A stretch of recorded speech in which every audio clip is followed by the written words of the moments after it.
Okay, what I want to show you is how to quickly understand the simple aspects of turbo smoothing or subdivision meshes. So I have a basic polygonal cube here. It's roughly equal size all the way around. There's no more segments than you see. What I'm going to do is add a turbo smooth to it, and it makes it a sphere. We're going to go ahead and turn the iterations to 2, and all it's doing is subdividing the geometry, as you can tell. Alright, we got no subdivisions, subdivided once, which turns every 4-sided face into 8 or 4 more polygons. Subdivided again is exponential. Alright, so what I'm going to do now is go back to Edit Poly, get into sub-object mode, and then we're going to turn on Show End Result, or this little test tube, so we can see what's going on. What we want to do is get this cube to look as smooth and natural as possible. There's no such thing as a perfectly sharp edge in the real world, and so we're going to try to mimic that. Another thing by adding all this geometry, it gives us more fun ways to manipulate light and surface, like subdivisions, in terms of getting displacement maps, which can always make better normal maps, and things of that nature. Or it's just fun to play with lots of geometry. So let's go ahead and talk about what we can do. So if I select this edge, and I just go quickly to chamfer it, all chamfer does is it splits the edge in half and creates 2 n-gons over here. But notice what happens on the actual subdivision surface.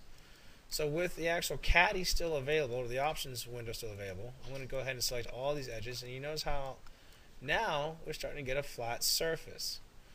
So turn this chamfering down tighter, so where they're almost perfect. Notice now that this edge is getting sharper and sharper.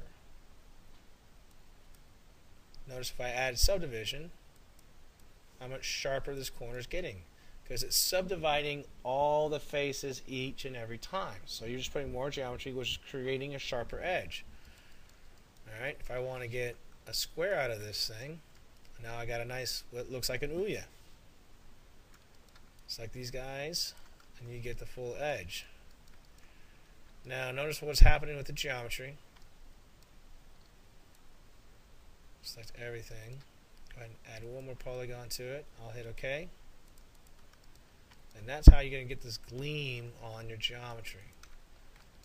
But notice the polygons that you're going to do. Sometimes you may have to go back and actually clean this up a little bit, and actually take these poles out and actually subdivide it to where this guy, edge right here, would match up for this edge here. I have a feeling there may be some welding here.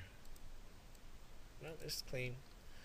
What I would do though is I would almost want to remove this entire face, just so I can connect. Let's see, if I go ahead and hit grow, hit delete,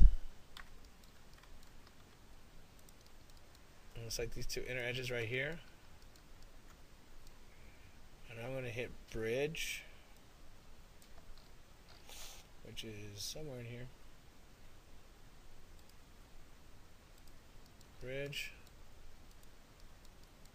Do the same over here. Do it one more time. I may have to, and then I can probably just cap the very last one.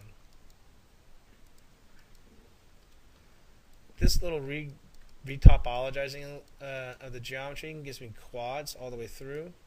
Just cap that, and it makes it a little bit cleaner model on the side. Hardens up the edge a little bit more, but you can see where I get quads here.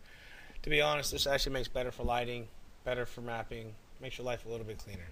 Alright, so there's the basics on Turbo Smooth. You want to have nice clean edges, you want to have some chamfered edges, but you want to control it. So just be wary, test it out, and have some fun.